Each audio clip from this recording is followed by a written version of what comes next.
Congratulations, you've been promoted. Let me be the first to welcome you to leadership.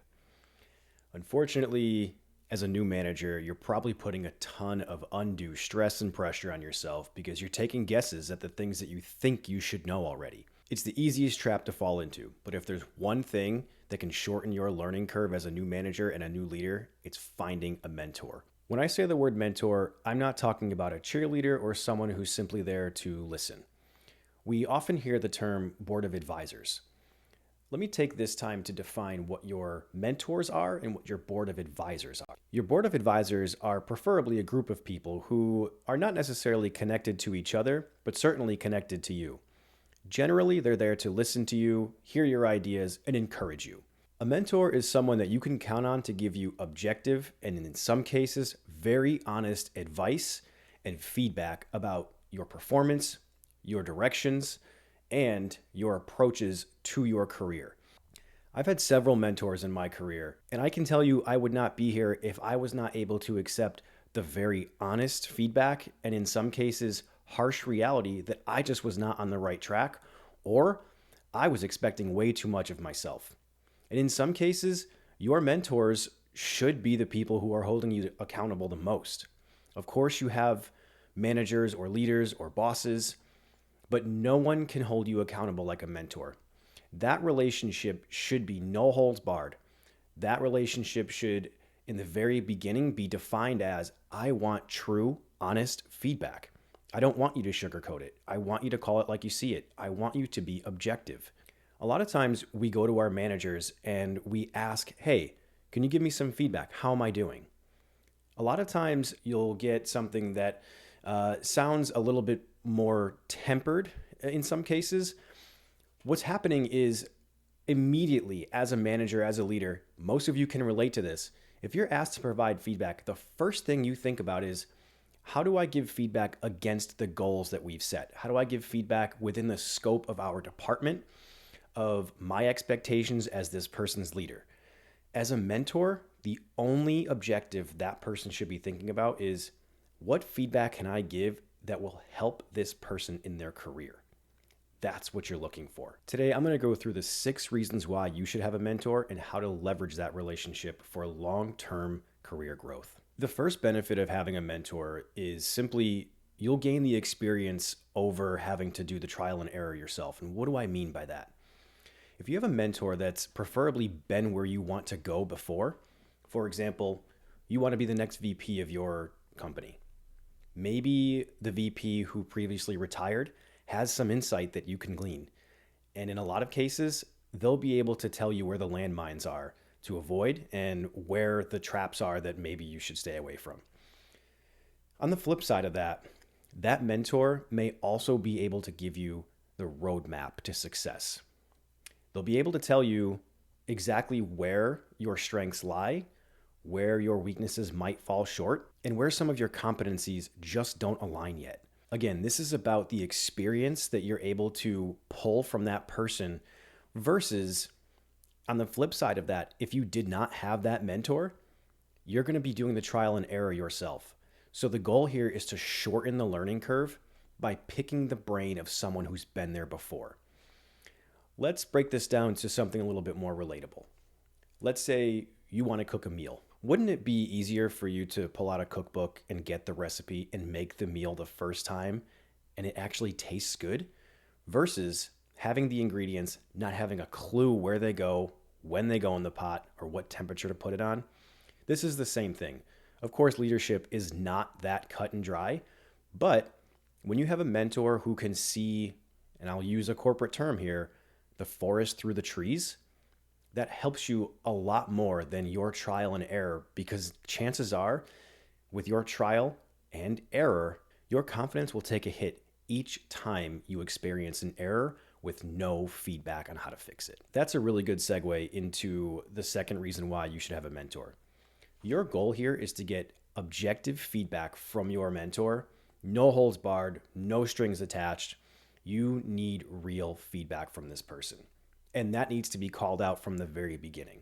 The value that you get from a mentorship relationship with your mentor is really based on how much you're willing to share. And there should be no question how much you're willing to share here. If you want real objective feedback from your mentor, you need to be an open book. You need to bring real scenarios. You need to bring real questions. I like to always go back to what's in it for me. As the mentee, what's in it for you is growth and experience and knowledge and acumen. But what's in it for the mentor is likely that person likes to help people succeed. They like to help people overcome challenges. If you're never bringing your real self and your real challenges to your mentor, what's really in it for them? So again, give your mentor permission or even empower them to give you real, honest, objective feedback. There should be no holds barred here. If you want this to work, you need to be able to accept the feedback. The third reason why a mentor is so important is that person could be a gateway to a larger network. Let's think about a scenario real quick. Again, going back to the VP, the former VP of your company, and now you would like to be the next VP, chances are that person has a lot of connections that are going to be super valuable for you. That opens up your network, that opens up your list of allies, the Rolodex of people that you can call on to be other mentors. The dirty little secret here is you don't need to have just one mentor. You could have many mentors, and in a lot of cases, you should have many mentors. Some mentors may have a specific acumen in marketing, some in leadership, some in sales, and so on. But don't feel like just because you have one mentor, you've checked that box. Just because you're a leader doesn't mean you know everything. We put a ton of undue stress on ourselves because all of a sudden we've become a leader or a manager, and we should be the automatic expert. That's not what this is. The secret weapon you have to being an expert leader is to have really strong mentors, and your network is part of your secret arsenal of weapons.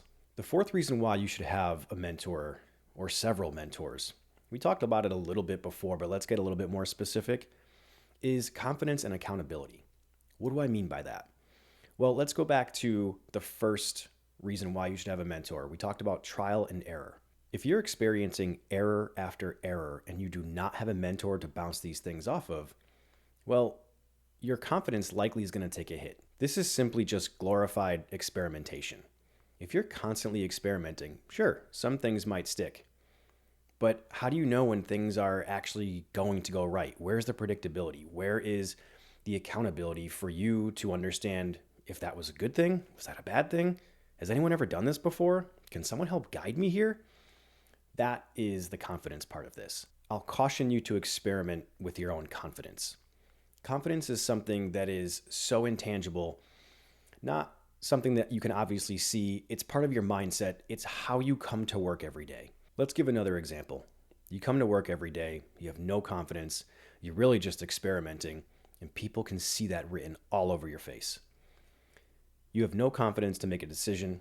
You go into a meeting and you're not really sure of yourself while you're talking. You give someone feedback that you're just not really sure you're delivering correctly. People can sense that, people can see that, and unfortunately, that erodes trust quicker than almost anything. So let's really work on your confidence. One of the really strong strategies you can employ today is find a mentor.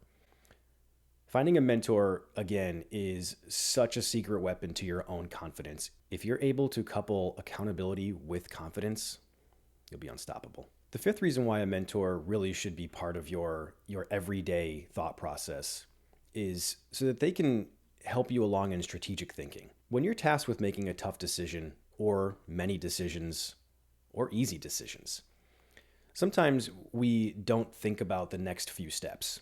It's really hard for us to zoom out again and see the forest through the trees. We can only really see the problem in front of us. And when we only see the problem in front of us, we're not seeing the second and third and the fourth downstream impact of that decision. What a mentor does here is they help you think through those steps. Not saying that you're incapable of doing that or that you don't do that often, but a lot of times when we have a problem in front of us, we simply try to solve the problem in front of us. We're transactional about solving our team's problems. We're transactional about removing the immediate pain point that we have in front of us.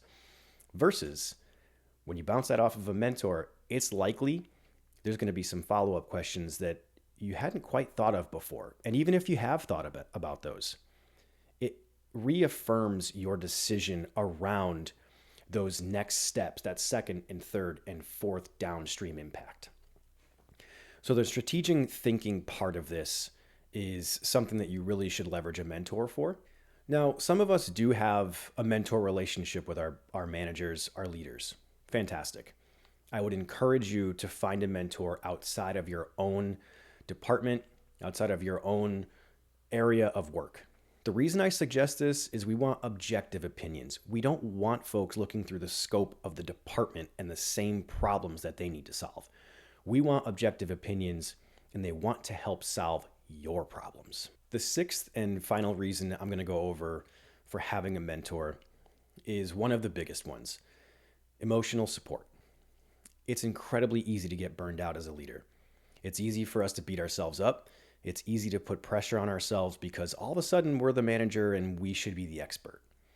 But all of those things are simply according to us. According to us, we should be the expert. According to us, I should continue working all day. According to us, I should work the weekend, the holidays, and even bring my laptop on vacation. Having a mentor to bounce these things off of, again, ideally this person has been there before, and ideally they've made these types of mistakes, have experienced these types of achievements, and can really help empathize with you. We all need emotional support, especially when it comes to being responsible for other people. But if we're not getting that emotional support from somewhere, it could be in other places, but a mentor is someone who can really relate to the specific type of stress that you're feeling. They'll be able to speak to the challenges that you're going through in your day-to-day, probably more so than most of the different types of support you can get outside of that. Again, absolutely couple a mentor with other types of support, but make sure a mentor is in your arsenal. The final thought I'll have here is don't neglect this part. Working on yourself is incredibly important. Being self-aware, but mostly working on yourself. Understand when enough is enough. Understand when you just need to take a break. Not all of us really understand how to do that. We feel pressure, whether it's self-imposed or not, but we also feel a responsibility to our people. It's noble, sometimes it feels required, and frankly, that's part of leadership.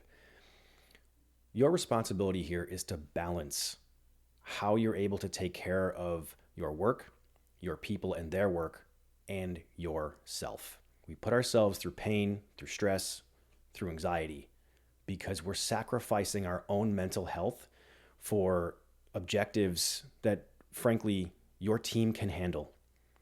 If you empower your team to take care of those, you'll be able to take care of yourself. I often say, if you take care of your people will take care of your business. But if you can't take care of yourself, who's going to take care of your people? One thing I haven't gone over yet is how to find a mentor. A lot of us find mentors in some organic places, maybe even within our own companies. I'm a leadership coach, and I mentor new managers to become the most confident versions of themselves. If you're looking for a mentor and you want to be the most confident version of yourself, hit the links below. Like, subscribe, and share this video. See you next time.